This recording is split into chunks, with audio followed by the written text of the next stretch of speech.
여러분 창세기 25장에 보게 되면요, 거기 리브가, 이삭의 아내 리브가가 말하자면 이제 임신을 했습니다. 태중에 쌍둥이를 임신한 거예요.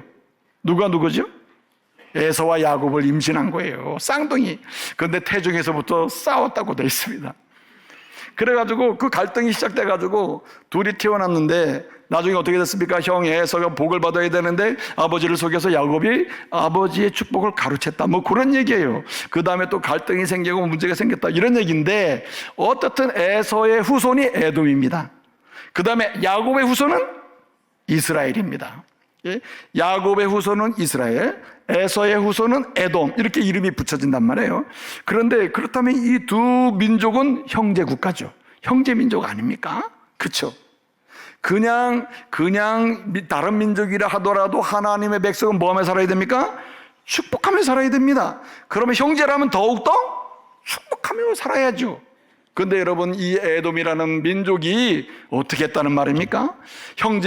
그냥 민족이라도 축복하며 살아야 되는데, 형제 민족이요, 형제 국가인데, 형제 관계인데도 불구하고 오히려 이 에돔은 이스라엘을 뭐 했다고요? 저주했다는 거예요. 이스라엘은 뭐 했어요? 축복했다는 겁니다. 여러분, 영원성 또는 지속성, 창대성에 있어서 보게 되면 저주하는 자 오래 못 갑니다. 여러분, 축복하는 자는 주께서 은혜 주실 줄 믿으시기 바랍니다. 여러분, 그래서 오늘 말씀은 이런 얘기예요. 에돔은 하나님이 심판하실 거예요. 왜? 저주하니까. 저주하는 백성은 하나님 그냥 두지 않는다. 더군다나 누구까지 저주했어요? 형제까지 저주하는 민족 하나님 그냥 두지 않는다. 저주하는 민족, 비난하는 민족, 그런 민족 그냥 두고. 그래서 여러분, 우리 하나님이 에돔을 멸망시킨다는 예언의 말씀이 오바댜의 말씀이에요. 오바댜의 말씀 핵심은 그거예요. 하나님께서 약속하신 대로 축복하는 민족은 잘 되는데 저주하는 민족은 하나님의 심판받는다. 8절, 9절, 10절을 보게 되면요, 무슨 말이 나오냐면 멸절하고 멸절되겠고 멸절되리라, 이렇게 한마디로 멸망시킨다는 얘기거든요. 여러분, 에돔이라는 민족은요, 알렉산더 대왕 아시죠? 알렉산더 대왕이 이제 BC 한 300년경에 이제 그 왕 아닙니까? 헬라 제국의 왕으로서 이제 그 딱 정복하는 거 아니에요, 세계를. 근데 이 알렉산더 대왕이 BC 312년경에 이 동양, 이 아시아 지역을 정복하게 되거든요. 정복하면서 이제 쭉 이제 아시아 쪽으로 정복해 오는데, 그때 완전히 역사 속에서 멸절당한 민족이 에돔이에요. 에돔은 알렉산더 대왕의 이 점령 속에서 역사 속에 그냥 흩어져 버리고 사라져 버렸어요. 그나마 남아있던 민족은 어디로 흡수되겠냐면 유대인으로 할례를 받고 종교적으로도 흡수가 돼버렸어요. 역사 속에 사라진 겁니다. 왜 그래요? 저주하는 민족은 사라집니다. 축복하는 민족은 주께서 역사 속에 주의 거룩한 계획에 따라 쓰실 줄 믿으시기 바랍니다. 그러니까 여러분, 자손들을 축복하는 것도요, 자녀들에게 경쟁을 붙여가지고 네가 어떻게 살아야 된다, 이런 가르침은 가문을 망치는 거예요. 어떤 상황에 너는 축복의 통로가 되라, 너는 축복하는 사람이 되라, 너는 누구든지 축복해라, 하나님이 그 다음은 책임진다. 아멘. 그렇게 가르치고 안내를 해야 되는 거죠. 그래서 여러분, 오늘 말씀상으로 보게 되면 이렇게 오바댜는 그래서 멸망을 당했다, 멸망당할 거고 멸망됐습니다. 실제로 이렇게 됐단 말이에요. 그래서 이 에돔을 통해서 그러면 우리가 축복하는 자로 살려면 어떻게 해야 되느냐, 이거를 말하자면 이 말씀을 통해서 우리에게 다시 거꾸로 교훈을 해주는 거예요. 에돔이 왜 저주하는 자의 인생을 살았냐, 그러면 우리는 축복하는 자의 인생을 살면 어떻게 해야 되느냐, 이런 거꾸로의 교훈을 확인할 수 있다는 거죠. 그 첫째가 뭐냐면요, 오늘 15절을 보니까 16절에 뭐라 그랬습니까? 이렇게 얘기해서 너희가 내 성산에서 마시며 라고 있습니다. 내 성산에서 마시며 라고 했거든요. 이 성산은 예루살렘을 가리키고 성전을 가리키고 하나님을 예배하는 곳을 가리키는 거거든요. 근데 이들이 에돔이 그 성산에서 마셨다 그랬어요. 이건 뭘 얘기하는 거냐면, 여러분, 남쪽 이스라엘이 멸망을 BC 586년에 망합니다. 어디에게 망합니까? 바벨로니아에게 멸망을 당해요. 바벨로니아 제국이 이스라엘 남쪽, 그나마 남아있던 남쪽 이스라엘을 공격하는데 예루살렘을 초토화시켜요. 그리고 예루살렘을 무너뜨린 다음에 성전도 초토화시켜요. 그런데 여러분, 이 바벨론 사람들은 여러분 아시다시피 저쪽 끝에 있는 사람들이 여기를 뭐 알겠습니까? 모르잖아요. 그러니까 이 예루살렘을 잘 알고 유대 땅을 잘 아는 옆에 있는 민족이 어디입니까? 에돔이라는 민족이거든요. 세일산이라는 곳에서 산꼭대기에 절벽 같은 데 이렇게 집을 짓고 막 아무도 우리를 공격하지 못할 거야 하면서 아주 굉장히 오래 지속했던 민족이 에돔이에요. 그런데 그 에돔이랑 동맹을 맺고 에돔을 앞세워가지고 이 에돔 사람은 예루살렘이나 이런 지역을 너무 잘 알거든요. 그러니까 니네가 안내해라.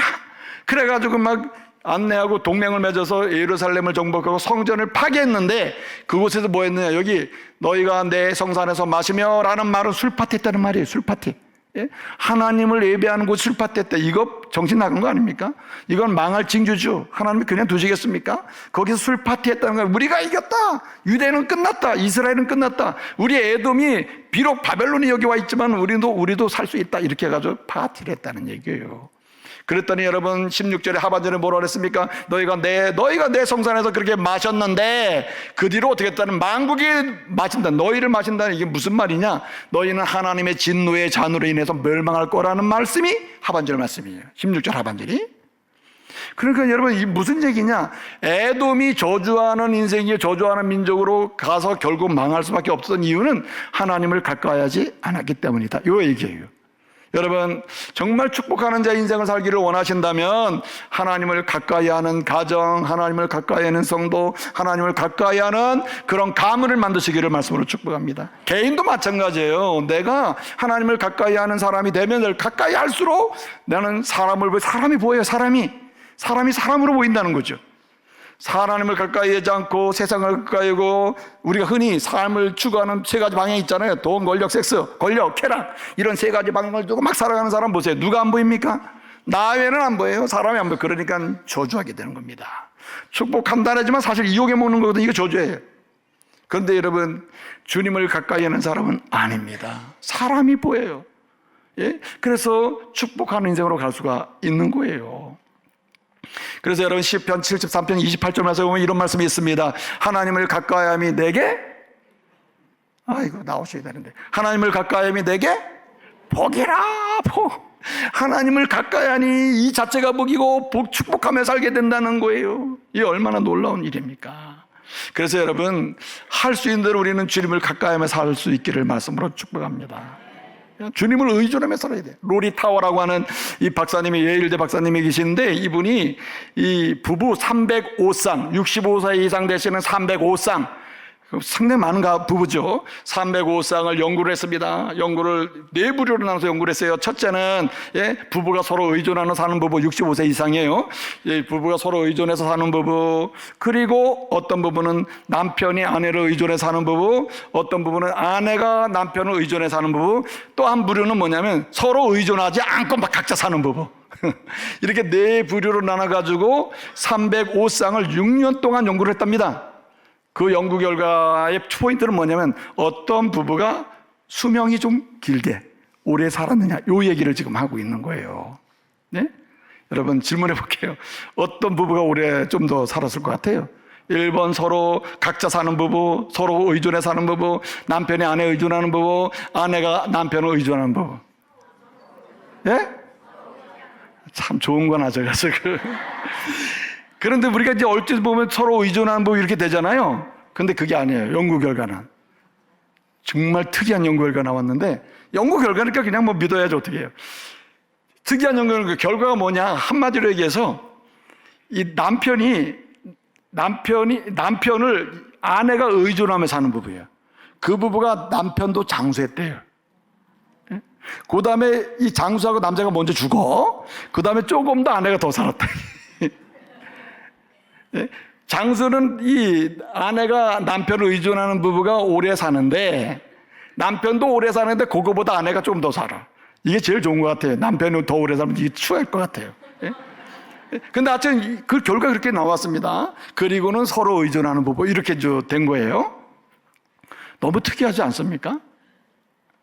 여러분 저는 이제 이 연구 보면서 어떻게 이런 결과가 나오지?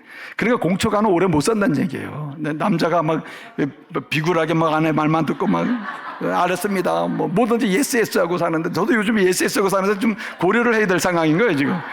예스 하고 사는데 이런 분 오래 못 살아요. 남편도 오래 못 살고 아내도 별거 스트레스 받아 오래. 여러분 아내에게 기다가지고 막 아내가 한번 제가 가만히 보니까는 나이가 65세 넘어가잖아요. 그 여성은 좀 이렇게 남편이 막 기대는 걸 싫어하더라고. 예? 어디 가 여보 오늘? 나 친구 만나러 나도 가면 안 돼? 오지 말라고 말해요. 집 지키라고 말이야. 개 밥 주라고 말이야. 강아지 밥 줘야지 막 이러거든요.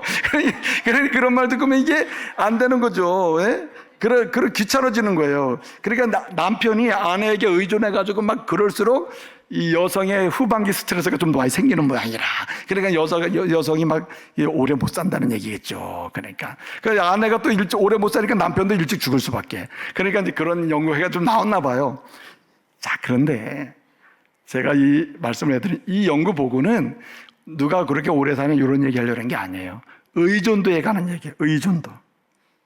의존도에 관한, 진짜 믿을만하고 의존할 만한 사람에게 의존해서 내가 의존할 수 있는 사람, 의존하는 사람이 이런 관계가 설정이 되면 굉장히 안정적으로 그 건강에 갈 수 있다는 거예요. 그래서 내가 너를 의존하지만 난 너 의존할 수가 없어. 또 내가 너를 의존하면 100%는 아니야. 그 서로 의존하긴 하는데 그런 마음이 있을 때 이것도 또한 불안하다는 거죠. 그런데 어떤 부분은 남편이 그냥 딱 버티고 있어가지고, 예? 그 아내는, 당신만 의지할게요. 그리고 이렇게 사는 부분은 좀 오래 살다라는 거죠. 여러분, 이 연구가 100% 옳은 건 아닐 거예요. 이게 연구가 나왔는데, 제가 드린 말씀은, 여러분, 성도는, 아내가 무슨 남편을 의지하고, 남편은 아내를 의지하고, 아니고, 누구를 의지하고 살아야 되느냐? 절대적으로 주님께 완전히 맡기고 의지하게 되면 오래 살 줄로 믿으시기 바랍니다. 하나님을 가까이며 살아야 돼요. 성도는 하나님 가까이라는 말이에요. 그것이 연구 결과에 맞아요. 종교적으로 맞아요. 신앙적으로 맞아요. 주님을 의지하고 주님을 가까이며 살잖아요. 주님이 그 삶을 윤택하고 즐겁게 해주시는 거예요. 그래서 여러분, 마지막까지 우리는 누구를 가까이? 주를 가까이. 내 주를 가까이 하게 함은, 여러분 이 찬양이 어떤 의미인지 아시겠어요? 그 다음에 어떻게 됩니까? 그러니까 생명이 있고 그 즐거움이 있고 이렇게 되잖아요. 여러분, 톨스토이라는 사람이요, 마지막 비밀일기를 썼거든요. 제목이 비밀일기야. 근데 그 비밀일기 마지막 페이지에 기도문이 나와요. 나의 기도문, 톨스토이 기도문이 나와요. 그 기도문이 82세 때 이 비밀일기를 쓰는데 마지막 그 기도문이 뭐냐, 한 페이지를 장식했는데 이렇게 얘기하는 거예요. 하나님이시여 나를 도와주십시오. 나의 마지막 며칠이라도, 나의 마지막 몇 시간이라도 당신께 봉사하고 당신을 바라보고 당신을 가까이 하다가 천국 가게 하옵소서. 이게 톨스토이 기도라니까요. 얼마나 멋있습니까? 평상시에도 주님을 가까이 해야 되지만 마지막 몇 시간이라도, 마지막 며칠이라도 주님을 가까이 하는 가운데 절대적 의존관계, 절대적 신뢰관계, 절대적 주님이 주는 위로 속에 이 땅을 떠나간다는 게 얼마나 영광스러워요. 복 있잖아요. 이런 은혜가 있기를 말씀으로 축복합니다. 그래서요, 우리는 축복하는 자의 인생은 그냥 거저 오는 게 아니에요. 누구를 의지할 때? 주님을 의지할 때. 누구를 바라볼 때? 주님을 바라볼 때. 주님을 가까이 할 때 이 역사가 일어남을 믿으시기 바랍니다. 또 한 가지, 오늘 여기 말씀을 보게 되면 3절에 이런 말씀이 있습니다. 에돔이 왜 멸망했느냐? 왜 저주하는 인생이 되고, 왜 축복하지 못하고 저주하다가 하나님 말씀하신 대로 저주하는 자는 저주받는다 해서 역사 속에 사라지게 되느냐는 거예요. 3절을 보면 이렇게 오바자가 말하고 있어요. 네가 멸망하게 되는 이유가 뭐냐? 너희가 이 마음의 교만함이 너를 뭐 했더라? 속였도다 그랬습니다. 우리가요, 마음의 교만함 있잖아요. 그 교만이 나를 속여요. 문제 없는 걸로 만들어놔요. 교만함이요, 나 괜찮은 사람이 만들어 놓는다니까요. 그런데 그러한 에돔이 그렇게 마음의 교만함 때문에 자기가 자기에게 속아요. 그러는 가운데 저주하게 됐다는 말입니다. 여러분, 교만한 마음은 저주의 지름길입니다. 내가 교만해질수록 아무리 내가 교만한 마음을 가지고 뭐 축복합니다 해도 결국 끝이 어디냐? 저주입니다. 이용해 먹는 거예요. 그러나 여러분, 겸손한 자에게는 하나님이 주신 복을 누릴 수 있도록 은혜를 계속 주심으로 여러분 축복하게 될 줄로 믿으시기 바랍니다. 여러분, 은혜도요, 주신 그 영생의 복, 은사의 복, 성령의 복을 통하여 지속적으로 풍성히 누린단 말이에요. 은혜 받는다 그랬단 말이에요. 은혜를 받을 때 어떻게 됩니까? 은혜를 받으니까 주게 되는 거예요. 소유는 했는데 은혜의 무염을 누리지 못하면 나밖에 모르는 거잖아요. 그래서 야고보서 4장 6절을 보게 되면 이런 말씀이 있습니다. 하나님께서는 교만한 자를 뭐 하시고? 물리친다. 너 필요 없어. 너는 은혜 대상이 아니야. 물리치고 겸손한 자에게는 뭘 베푸신다? 은혜를 베푸시느니라. 은혜를 베풀어 준다 그랬어요. 은혜를. 여러분 잠언 6장을 보면요, 6장 17절 보면 8장 13절 이렇게 보면 요점이 뭐냐? 하나님은 교만한 눈을 싫어한다. 교만한 걸 싫어해요. 하나님은 교만한 눈을 싫어한다. 16장에 보게 되면요, 이 교만은 욕을 불러와요. 욕 먹게 만들어요. 교만한 마음은 축복이 따라오게 하는 게 욕을 먹게 만들고 다툼을 일으킨다고 했습니다. 그래서 여러분 잠언 16장 18절에는 교만은 패망의 선봉이요 라고 말씀하고 있는 거예요. 패망의 선봉, 종기의 앞잡이다. 겸손은 종기의 앞잡이다. 이렇게 말씀하고 있잖아요. 그러므로 여러분 우리는 어떠한 상황에서도 낮아지는 은혜가 있기를 말씀으로 축복합니다. 낮아져야 돼요. 여러분 십자가 앞에 나아가 내 짐을 풀어내라고 하는 십자가 복음은요, 우리를 가장 낮아지게 해서 은혜 받게 하는 축복의 통로입니다. 십자가 앞에 나아가 내 짐을 풀었네? 이거는 내가 낮아진 상태예요. 나는 주님의 은혜만 안 된다는 거거든요. 네? 여러분 이 로이 시세온이라고 하는 영국의 정치가가 있었는데 이 사람이 그런 말을 했어요. 사람이 성공하려면 세 가지 성공의 비결 조건이 있다. 그게 뭐냐? 첫째는 인간성이 좋아야 된대. 당연하죠. 인간성 안 좋은 사람 성공 못하죠. 화 잘 내고 성공할 가능성이 별로 없잖아요. 인간성이 좋아야 된다. 이게 시세온의 얘기거든요. 그 다음에 마지막 세 번째는 뭐냐? 유머가 있어야 된대요. 사람이 만나기만 하면 웃음이 있고 기쁨이 있어야지 맨날 심각하고 모든 세상 짐을 짊어진 사람처럼 그렇게 살면 안 된다는 거예요. 기쁨이 있고 우리 좌우 옆 사람 웃으면서 축복합시다. 너무 좋아요. 웃으면서 축복합시다. 너무 좋아요. 그래서 웃음이 있는 사람이 성공한다는 거예요. 자, 그런데 진짜 중요한 게 가운데 두 번째가 진짜 핵심인데 겸손한 사람이 성공한대. 웃음이 있어봐야, 그리고 여러분 인간성 좋아봐야 성공 못한다는 건 뭐가 있어야 되느냐? 낮아지는 곳에 복이 임한다는 거예요. 하나님의 은혜는요, 낮은 곳 하늘의 은혜이기 때문에 위에서 내려온단 말이에요. 밑에서 올라가는 은혜는 존재하지가 않아요. 은혜는 위로부터 내려와요. 그렇기 때문에 우리는 어떠한 상황에서도요, 뭐 해야 되느냐? 하나님 앞에 낮아지는 은혜가 있기를 바랍니다. 이렇게 낮아져야 됩니다. 사람이 왜 교만하냐면요, 교만은 두 가지를 가져요. 하나는 확실하게 자기를 모르고 살게 만들든지, 하나는 확실하게 절망하게 그렇거든요. 되게 교만한 사람 보면 은근히 남과 비교를 해요. 내가 너보다 낫다 이러거든요. 내가 나보다 낫다. 겸손한 사람 비교 안 합니다. 내가 너보다 난 상황이 있어도 못한 상황이 있어도 우리는 함께 해야 돼, 이렇게 된단 말이죠. 예? 남과 자신을 왜 비교하느냐? 후크라고 하는 사람이 이런 책을 썼거든요. 남과 너 자신을 왜 비교하느냐? 그러니까 네가 절망하고 우울증 걸리고 그러는 거야. 절대 비교하지 마. 그러니까 교만하게 되는 거거든요. 우리의 교만은 비교해서 오기 시작하는 거예요. 여러분 보세요. 아담과 하와가 말해요, 사단의 꼬임을 맞아가지고 선악과 따먹어. 그러면 하나님과 같아져. 하나님 같아져? 우리 하나님만 섬기고 살았는데 하나님 같아져? 그러니까 따먹는 거예요. 그럼 교만이 생기는 거 아닙니까? 그래서 우리는 어떠한 상황에서도 비교할 게 아니라 여러분 하나님 앞에 나 자신을 세우는 겁니다. 겸손은 하나님 앞에 내 자신을 세우는 거, 있는 그대로 세우는 거예요. 약하면 약한 대로, 부족한 대로 세우는 거예요. 그럴 때 하나님께서 긍휼히 여기시고 은혜를 주심을 믿으시기 바랍니다. 그대로 임하게 되는 거예요. 여기 마지막 한 가지가 있습니다. 여기 10절 말씀 보게 되면, 여러분 우리가 저주하는 자가 아니라 축복하는 자라서 축복을 받고 그런 역사를 이루기를 원하신다면은 에돔처럼 하지 말아야 되거든요. 이건 무슨 얘기냐? 여기 10절을 이렇게 얘기하면 너희가 형제에 대해서 뭐 했어요? 포악을 행했다 그랬습니다. 이 포악을 행했다는 말은 하마스라는 말이에요. 여러분 요즘에 그 가자지구의 하마스가 이스라엘과 전쟁을 한다 그러잖아요. 이 아랍어로 하마스라는 말은 용기라는 뜻이에요. 아주 사기가 오른다, 우리는 멈추지 않는다, 이런 의미가 있거든요. 힘 쏟는다, 용기, 이런 뜻인데, 이 히브리어로 이 하마스는요, 폭력이라는 의미가 있어요. 폭력. 포각, 이러잖아요. 지금 포악을 행한다 그러잖아요. 그러니까 한마디로 막아버리고 던져버리고 발가벗기는 상태. 사람을 막 발벗겨 놓는 거 있잖아요. 너는 아무것도 하지 마. 다 다 부끄러움을 당하게 만드는 이런 상태가 누가 했느냐? 에돔이 이스라엘에 대해서 했다는 거예요. 여러분, 에돔은요 바벨론과 손을 잡고 와가지고 자기의 형제 국가를 초토화시킨 거예요. 이게 포악이죠.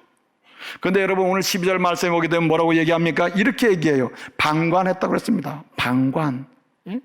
여기 라라고 하는 말은, 이 말은 뭐냐면 쳐다본다는 얘기거든요. 쳐다보고 즐기는 거예요. 고생 좀 하는구만, 꼴 좋다. 그리고 그냥 형제가 어떻게 되는 상태를 바라보고 신경도 안 쓰고 무관심하면서 즐기는 거예요.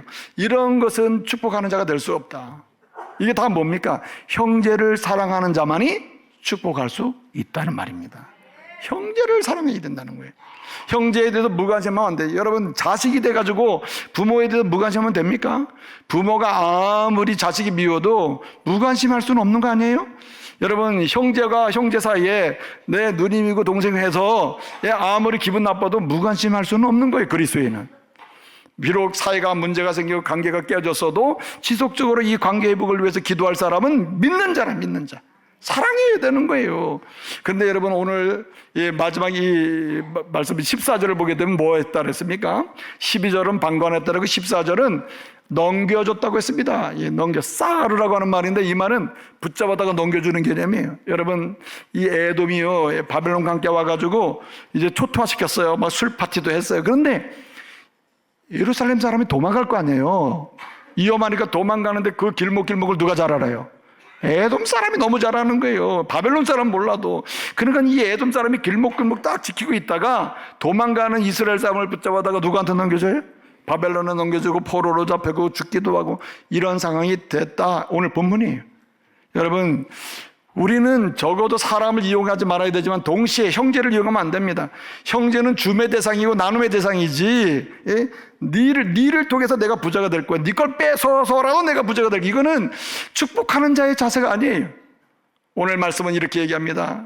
형제를 사랑하는 자, 그 사람이 뭐합니까?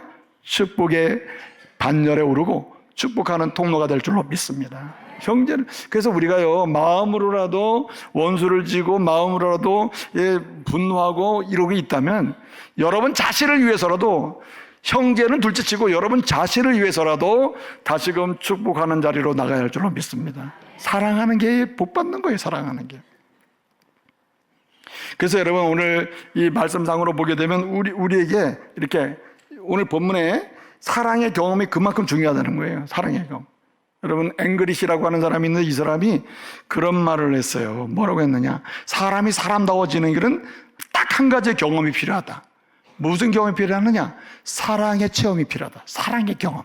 사람이요 모든 경험을 하고 모든 지식이 있고 모든 걸 다 가지고 있어도요, 사랑받는 경험, 사랑하는 경험이 없잖아요. 그거 인간답지 않다는 얘기예요.